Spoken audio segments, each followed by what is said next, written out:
দর্শক স্বাগত জানাচ্ছি একুশে টেলিভিশনের অনুসন্ধানী অনুষ্ঠান একুশের চোখে।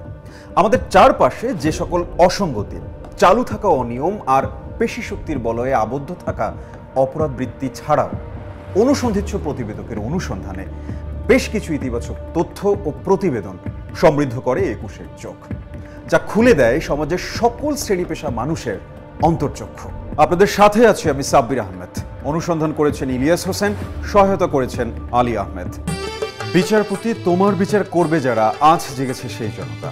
প্রিয় দর্শক, বিচারপতিদের সেই বিচার শুরু হয়ে গিয়েছে জেগে ওঠা জনতার আদালতে।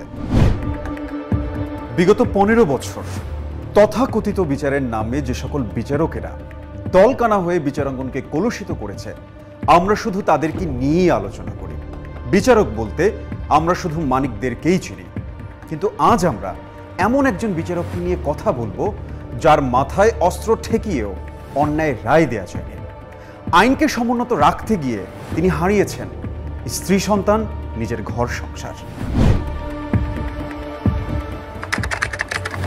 15 নভেম্বর 2013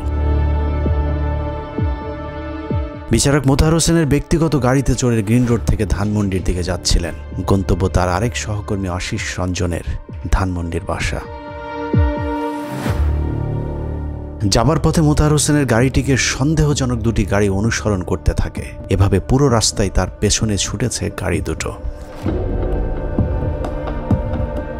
বিচারক আশিস রঞ্জনের ভাড়া করা 14/A ধানমন্ডির বাড়িতে পৌঁছানোর পরপরই তৎকালীন আইন সচিব শেখ মোহাম্মদ জহিরুল হক দুলাল এবং ঢাকার সিএমএম আদালতের ম্যাজিস্ট্রেট বিকাশ কুমার সাহা সহ বেশ কয়েকজন ডিজিএফআইয়ের কর্মকর্তারা পুরো বাড়িটি ঘিরে ফেলেন। এরপর গাড়ি থেকে 3 জন বের হয়ে বিচারক মোতাহারের সামনে এসে দাঁড়ান। সিসি ক্যামেরার ফুটেজে দেখা যায় বাড়িতে ঢোকার মুহূর্তে দুলাল বারবার পিস্তল বের করে সেটা সবাইকে দেখাচ্ছিলেন, যেন সবার মধ্যে একটি ভীতিকর পরিস্থিতি তৈরি হয়। এরপর আশিস রঞ্জনের বাসার ভেতরে পিস্তল মাথায় ধরে ঘণ্টাব্যাপী বিচারক মোতাহার হোসেনের বিচার করেছে অস্ত্রধারী বিকাশ আর দুলাল। সেই ঘরের ভেতরে যা ঘটেছে সেই দৃশ্য ক্যামেরায় ধরা না পড়লেও বিচারক মোতাহার হোসেন তার প্রতিটি মুহূর্ত এখনো মনে রেখেছেন। নিচে বসে যে একটা সে পিস্তল বের করে উপরে উঠেছে এবং পিস্তলটা সে নিজেই তার কোমরে গুজে নিয়েছে নিচে গাড়িতে ওঠার আগে, সেই দৃশ্য আমাদের এইখানকার ক্যামেরাতেই ফ্রেমবন্দি হয়েছে ওই সময়। এই ফ্ল্যাটটা হলো 104। এই ফ্ল্যাটেই এই সিটিং রুমে বসে ঘটেছে। উকিল মুক্তার জজ ব্যারিস্টারবিহীন সেই আদালতে মোতাহার ছিলেন আসামি আর পিস্তল হাতে দুলাল বিকাশ ছিলেন বিচারক। পিস্তলধারী বিচারকদের সেই আদালতে অদ্ভুত দুটি রায় দেয়া হয়েছিল সেদিন। রায়ের প্রথমটি তারেক রহমানের বিরুদ্ধে, অপরটি খোদ ওই মামলার বিচারক মোতাহার হোসেনের বিরুদ্ধে দেয়া হয়েছিল। এর আগে থেকে মোতাহার হোসেনকে তৎকালীন প্রধান বিচারপতি ABM খায়রুল হক সহ বিভিন্ন জায়গায় নিয়ে তারপর নানা ধরনের প্রলোভনের পাশাপাশি হুমকিও দেওয়া হয়েছিল। আইন সচিব দুলাল এবং চিফ মেট্রোপলিটন ম্যাজিস্ট্রেট বিকাশ কুমার সাহা আশিস স্যারের বাসায় ঢুকে তাদের পকেট থেকে পিস্তল বের করলো। এই পিস্তল বের করে গুলি লোড করতেছে আর আমাকে আমার বুকের সামনে পিস্তল ঘুরিয়ে ঘুরিয়ে বলতেছে, যদি আপনি এই মামলা তারেক রহমানকে পানিশমেন্ট না দেন, শাস্তি না দেন, আপনার কিন্তু বুক ঝাঁঝরা করে দিব। এই একটা পিস্তল দিয়ে একবার ট্রিগার টিপলে 8-10টা গুলি বের হয়ে যাবে, আপনি কিন্তু কোনো ক্রমে রেহাই পাবেন না। আইন সচিব দুলালের এই সমস্ত সন্ত্রাসী কার্যকলাপ দেখে তাৎক্ষণিকভাবে আমি বললাম যে এই মামলা কোনো সাক্ষী প্রমাণ নাই, আপনি কীভাবে আপনি তারেক রহমানকে শাস্তি দেওয়ার জন্য আমাকে এরকম চাপ দিচ্ছেন বেআইনিভাবে? এটা তো হতে পারে না, আমি তো একজন বিচারক। ডিজিএফআইয়ের তৎকালীন মহাপরিচালক জেনারেল আকবরের বাসায় নিয়েও তাকে নানা ধরনের চাপ দেওয়া হয়েছিল যেন তারেক রহমানের বিরুদ্ধে সরকারের পছন্দের রায়টি তিনি দেন। ওইখানে গিয়ে তারা আমাকে থ্রেট করতে চায় যে তুমি যদি এই মামলায় তারেক রহমানকে পানিশমেন্ট না দাও তাহলে ডিজিএফআই দিয়ে সারা দেশে যে তাণ্ডব চালাচ্ছে, এই তাণ্ডবের যে পরিণতি, তোমাকে সেই পরিণতি ভোগ করতে হবে। কামরুল ইসলাম সাহেব সে আবার আরও বাড়তি কথা বলে যে আপনি যদি এই মামলা তারেক রহমানকে শাস্তি দেন, মামলার বিচারের সাথে সাথে আপনার বিরাট পুরস্কার অপেক্ষা করছে, আপনাকে সুপ্রিম কোর্টের জাস্টিস বানিয়ে দেওয়া হবে 1 সপ্তাহের মধ্যে। আবার বলে যে আমেরিকাতে বাসা বাড়িও করে দিবে আমার 3 ছেলের জন্য, এই ধরনের লোভও দেখায়। মোতাহার হোসেনের যোগ্যতার সততা নিয়ে কারো কোনো দ্বিমত ছিল না। বিচারক হিসেবে তার পাণ্ডিত্য দেখে অনেকেই অবাক হয়েছেন। একজন বিচারক হয়েও সর্বক্ষেত্রে তার যে জ্ঞানের পরিধি, সেটা দেখে আওয়ামী লীগের সাবেক মন্ত্রী সম রেজাউল করিমও বলেছিলেন মোতাহার হোসেন এক বিস্ময়ের নাম। দর্শক, সরকারের মূল লক্ষ্যই ছিল মামলার তদন্ত সাক্ষী যাই হোক, রায়টা সরকারের মতোই হতে হবে। বিষয়টা অনেকটা বিচার মানি, কিন্তু তাল গাছটা আমার। তারেক রহমানের বিরুদ্ধে যে রায় নিয়ে আমরা আজ অনুসন্ধান করছি, সেই অনুসন্ধানের শেষ অবধি কিছু মানুষকে হয়তো বোঝানো সম্ভব হবে না যে এই ঘটনায় তারেক রহমান আসলেই নির্দোষ। আবার কিছু মানুষ হয়তো মনে করবে বিচারক মোতাহার হোসেন হয়তো তারেক রহমানের আনুকূল্য পাওয়ার জন্যই তাকে নির্দোষ হিসেবে রায় দিয়েছেন। তাদের সুবিধার্থে একটি বিষয় জানানো খুবই জরুরি। ১/১১ সরকারের সময় যখন এই মামলাটি দায়ের করা হয়েছিল, তখন এই মামলার একমাত্র আসামি ছিলেন গিয়াসউদ্দিন আল মামুন। বাদী মামলার কোথাও তারেক রহমানের নাম বলেনি, এমনকি সাক্ষীদের সাক্ষ্যতেও ছিল না তারেক রহমানের নাম। তাহলে বিচারক কিভাবে তারেক রহমানের বিরুদ্ধে রায় দেবেন? ১/১১ সরকারের সময় পুলিশ তদন্ত শেষে গিয়াসউদ্দিন আল মামুনের বিরুদ্ধে চার্জশিট দিয়েছিল। সেখানেও তারেক রহমানের কথা কোথাও উল্লেখ করা হয়নি। কিন্তু ২০০৮ সালে আওয়ামী লীগ সরকার ক্ষমতায় আসার পর অসৎ উদ্দেশ্য নিয়ে মামলাটি আবারও পুনঃতদন্তে পাঠানো হয়। আর সেই পুনঃতদন্তের মাধ্যমেই তারেক রহমানকে এই মামলায় অন্তর্ভুক্ত করা হয়েছিল। মামলার এজাহারে বলা হয়েছে, টঙ্গীতে একটি বিদ্যুৎ কেন্দ্রের কাজ একটি ঠিকাদার প্রতিষ্ঠানকে পাইয়ে দিতে ২০ কোটি টাকা ঘুষ নেন গিয়াসউদ্দিন আল মামুন, যে টাকা সিঙ্গাপুরের সিটি ব্যাংকে মামুনের অ্যাকাউন্টে জমা হয়েছিল। এতটুকু পর্যন্ত ঠিকই ছিল, কিন্তু সরকার পরিবর্তনের পর তারেক রহমানকে জড়ানোর বিষয়টা ছিল খুবই হাস্যকর। অভিযোগে বলা হয়েছে, তারেক রহমান ২০০১ সাল থেকে ২০০৬ সাল পর্যন্ত বিভিন্ন সময় সিঙ্গাপুরে গিয়েছেন এবং সেই সময় বিভিন্ন মেয়াদে তিনি গিয়াসউদ্দিন আল মামুনের কাছ থেকে ৩,৭৮,০০,০০০ টাকা ধার নিয়েছিলেন। প্রথম প্রশ্ন হলো, কোনো প্রকল্পে যদি ২০ কোটি টাকা ঘুষ নেওয়া হয়, তাহলে সেই টাকার অন্তত ১৫ কোটি তারেক রহমানের পকেটে যাবে। কিন্তু তারেক রহমান ৫ বছর মিলিয়ে নিয়েছেন মাত্র ৩,৭৮,০০,০০০ টাকা। দ্বিতীয়ত, তারেক রহমান গিয়াসউদ্দিন আল মামুনের কাছ থেকে যে টাকা ধার নিয়েছিলেন, সেই টাকার কথা তিনি আবার তার বাৎসরিক আয়কর রিটার্নের সম্পদ বিবরণীতে উল্লেখ করেছেন, যা মামলার বিবরণীতেও স্বীকার করা হয়েছে।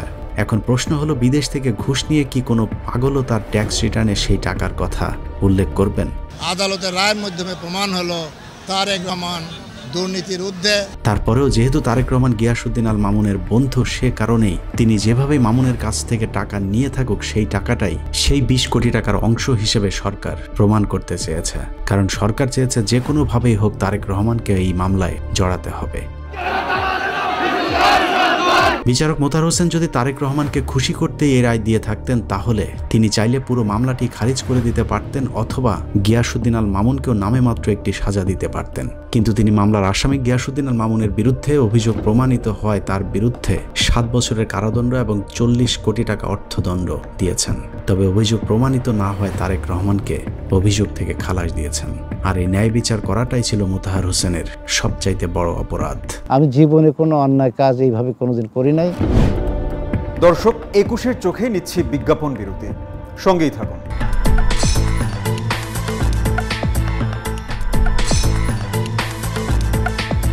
স্বাগত আরও একবার ২১-এর চোখে।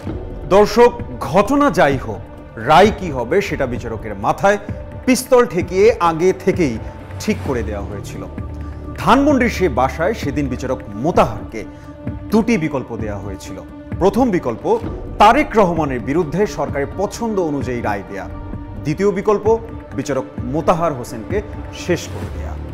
বিচারক মোতাহার হোসেন সেদিন দ্বিতীয় বিকল্পটিকেই বেছে নিয়েছিলেন, আর এই একটি সিদ্ধান্তই তার পুরো জীবন ওলটপালট করে দিয়েছিল। ২০১৩ সালের ১৭ নভেম্বর সকাল ১১:৪৫ রায় ঘোষণার পূর্বে আদালত পাড়ায় টান টান উত্তেজনা বিরাজ করছিল। আওয়ামী লীগের লোকজন আনন্দ মিছিল করবার জন্য আগে থেকে প্রস্তুতি নিয়ে রেখেছিল, কিন্তু তারা কল্পনাও করতে পারেনি কিছুক্ষণ পর আদালত প্রাঙ্গণে আসলে কি ঘটতে যাচ্ছে। সরকারের লিখে দেওয়া রায় না পড়ে নিজের লেখা রায় পড়তে গেলে যে অনেক কৌশলী হতে হবে সেটা মোতাহার হোসেন আগেই জানতেন। কারণ রায়ের ১ মাস আগে থেকে সরকারের বিভিন্ন সংস্থা মোতাহারকে বুঝিয়ে দিয়েছিলেন রায়ে সরকারের চাওয়ার কোনো ব্যত্যয় হলে পরিস্থিতি হবে ভয়াবহ। সব আশঙ্কা মাথায় রেখে সরকারের লিখে দেওয়া রায়ের পাশাপাশি মোতাহার হোসেন নিজের লেখা রায়টিও আদালতে নিয়ে গিয়েছিলেন তার এক সহকর্মীর সহায়তায়। উনি যাওয়ার সময় আমাকে দায়িত্ব দিয়ে গেলেন যে এই কাগজটা ওনার যে এজলাসের পাশে ওনার যে রুম, সেখানকার যে বাথরুমের ফ্ল্যাশ ট্যাঙ্কের পিছনে যেন লুকিয়ে রাখা হয়। এখানে অরিজিনাল রায়টা যেটা উনি দিবেন সেটাই লেখা আছে। বিচারক এজলাসে ঢোকার ঠিক আগ মুহূর্তে পাশের বাথরুম থেকে তার সহকর্মী রায়ের মূল কপিটি নিয়ে আসেন। বিলম্ব না করে নিজের লেখা রায় পড়ে দ্রুত এজলাস ত্যাগ করেন মোতাহার হোসেন। রায়ের অংশ পাঠ করার পূর্বে স্যারের এই গাউনের ভেতরে বুক পকেট থেকে রায়ের অংশটা বের করে পাঠ করে শোনেন। তারেক রহমান সাহেবের বিরুদ্ধে কোনো অভিযোগ পান নাই। ডাইরেক্ট উইটনেস এবং সারকামস্টেন্সিয়াল এভিডেন্স এর উপর নির্ভর করে মামলাটা উনি খালাস পান। একই সাথে যার বিরুদ্ধে অভিযোগ আছে সেই অভিযোগে গিয়াসউদ্দিন আল মামুন সাহেবকে উনি সর্বোচ্চ সাজা প্রদান করেন। তবে সরকারি গোয়েন্দা সংস্থাগুলো তাদের সিদ্ধান্তের বাইরে কোনো রায় হতে পারে তার জন্য মোটেও প্রস্তুত ছিলেন না। আইন সচিব দুলাল আর বিকাশ কুমারদের কিং কর্তব্য বিমূঢ় করে মোতাহার হোসেন এজলাস থেকে বের হয়ে চলে যান অজ্ঞাত স্থানে। আদালতে ততক্ষণে আওয়ামী লীগের একদল বিক্ষোভ করতে শুরু করেছে, যে দলটি মূলত তারেক রহমানের বিরুদ্ধে রায়ের পর আনন্দ মিছিল করবার জন্য আদালত প্রাঙ্গণে উপস্থিত হয়েছিলেন। অন্যদিকে বিএনপিপন্থী আইনজীবীরা বিচারক মোতাহার হোসেন সম্পর্কে বলেছিলেন, হাজারো কাপুরুষের মাঝে একজন সৎ সাহসী বিচারক মোতাহার হোসেন। আদালতের রায়ের মাধ্যমে প্রমাণ হলো এই অভিযোগ রাজনৈতিক উদ্দেশ্যে করা হয়েছিল। বিএনপির সেই প্রশংসা অবশ্য বিচারক মোতাহার হোসেনকে খুশি করতে পারেনি, কারণ বিচারক মোতাহার জানতেন তিনি পানিতে থেকে কুমিরের সাথে যুদ্ধ করতে নেমেছেন, যে কারণে রায় দেওয়ার পরপরই আদালত থেকে বের হয়ে কয়েকদিনের জন্য আত্মগোপনে চলে গিয়েছিলেন বিচারক মোতাহার।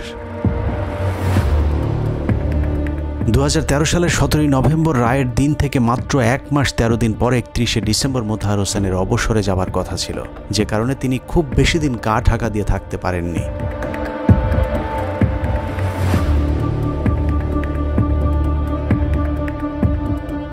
পরিস্থিতি কিছুটা স্বাভাবিক মনে হলে তিনি আবার কাজে যোগ দেন, কিন্তু কাজে যোগ দেওয়ার পর জানতে পারেন আইন মন্ত্রণালয়ে আইন প্রতিমন্ত্রী কামরুল ইসলামের নেতৃত্বে একটি গোপন বৈঠক হয়েছে, যে বৈঠকে সিদ্ধান্ত নেওয়া হয় 31 ডিসেম্বর মোতাহার হোসেনের শেষ কার্য দিবসে বাড়ি ফেরার পথেই তাকে গুম করা হবে। তাদের সেই গোপন পরিকল্পনা জানার পর মোতাহার হোসেন 30 ডিসেম্বর তার সব কাগজপত্র জমা দিয়ে নিজের বাড়িতে না গিয়ে সোজা চলে যান উত্তরায় তার এক আত্মীয়ের বাসায়। আমি কোথায় যাব, কোথায় কি করব, এগুলো নিয়ে আমি চিন্তা করে আর কোনো কুলকিনারা পাই নাই। তাই আমি ঢাকার আমার এক পরিচিত ঘনিষ্ঠ এক লোকের বাসায় সেখানে গিয়ে আমি পালিয়ে থাকি। 31 ডিসেম্বর থেকে 8 দিন তিনি ওই বাড়িতে পালিয়েছিলেন। পালিয়ে থাকার ওই সময়টুকুতে তার বাড়িতে বিভিন্ন গোয়েন্দা সংস্থার লোকজন হানা দেওয়ার পাশাপাশি বোমা হামলার ঘটনাও ঘটেছিল। পরিস্থিতি বেগতিক দেখে মোতাহার হোসেন সিদ্ধান্ত নেন তিনি দেশের বাইরে চলে যাবেন। পরের দিন থেকে এখানে ক্ষমতাসীন লোকজন আসছে, তারপরে পুলিশ আসছে। ওনার এখান থেকে বেরিয়ে যাওয়া খুব কষ্ট হয়েছে, এখানে ককটেলও ফুটছে। এরপর দ্রুত সময়ের মধ্যে মালয়েশিয়ার ভিসা করে চলে যান সেই দেশে। কিন্তু বিচারক মোতাহার হোসেন ও তার ছেলে রাহুলকে নিয়ে মালয়েশিয়া যাওয়ার পরেও বিপদ তাদের পিছু ছাড়েনি। দেশ ছেড়ে পালানো ছাড়া আমার আর কোনো গত্যন্তর ছিল না। তাই আমি 8ই জানুয়ারি মালয়েশিয়ায় গিয়ে থাকলাম সেখানে প্রায় 8 বছর। মালয়েশিয়ার বিভিন্ন গোয়েন্দা সংস্থার তৎপরতার কারণে সেখান থেকে তিনি কয়েকদিনের জন্য নেপালে চলে যান, কিন্তু নেপাল থেকেও তাদেরকে দেশে ফিরিয়ে আনার জন্য নেপাল পুলিশের মাধ্যমে বিভিন্ন তৎপরতা চালিয়েছে বাংলাদেশ এবং ভারতের গোয়েন্দা সংস্থার কর্মকর্তারা। নেপাল থেকে কোনো মতে ছুটে মালয়েশিয়া যেতে পারলেও পরের 8টি বছর তাদেরকে পালিয়ে কাটাতে হয়েছে। পালিয়ে থাকার সেই সময়ের বর্ণনা দিতে গিয়ে এখনও মোতাহার হোসেন আটকে ওঠেন।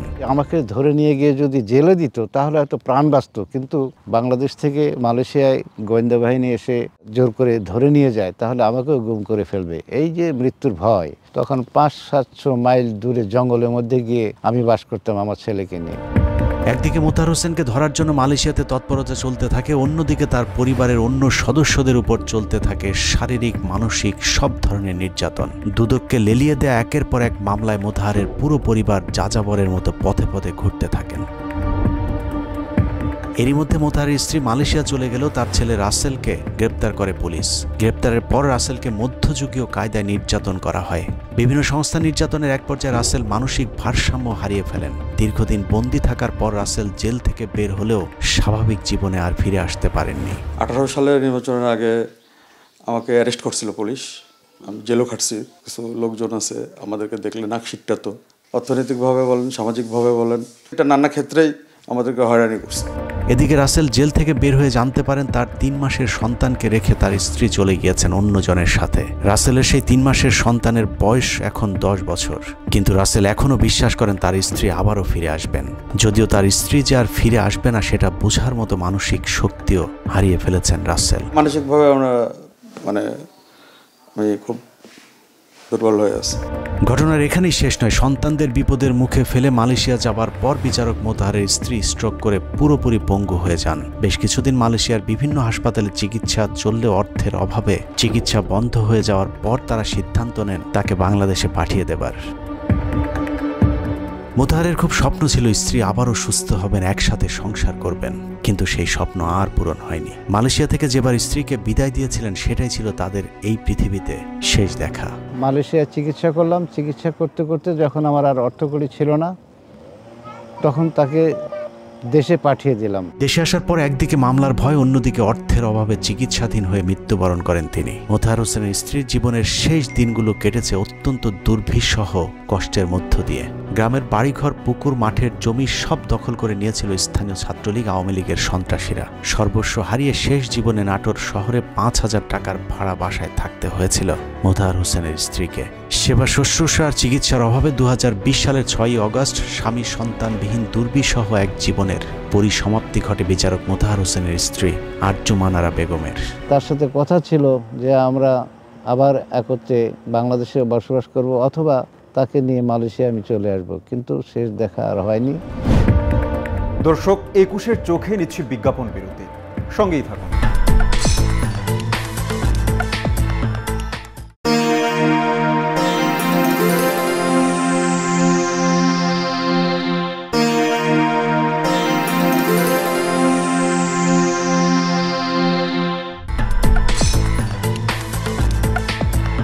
দর্শক, খুব স্বাভাবিকভাবেই প্রশ্ন জাগতে পারে বিচারক মোতাহার কেন জীবনের ঝুঁকি নিয়ে তারেক রহমানকে বাঁচাতে গেলেন।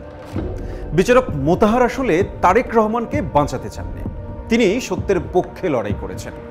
আর এই সত্যের পক্ষে লড়তে গিয়ে চাকরি জীবনে বিচারক মোতাহার অসংখ্যবার মৃত্যুর মুখোমুখি হয়েছেন।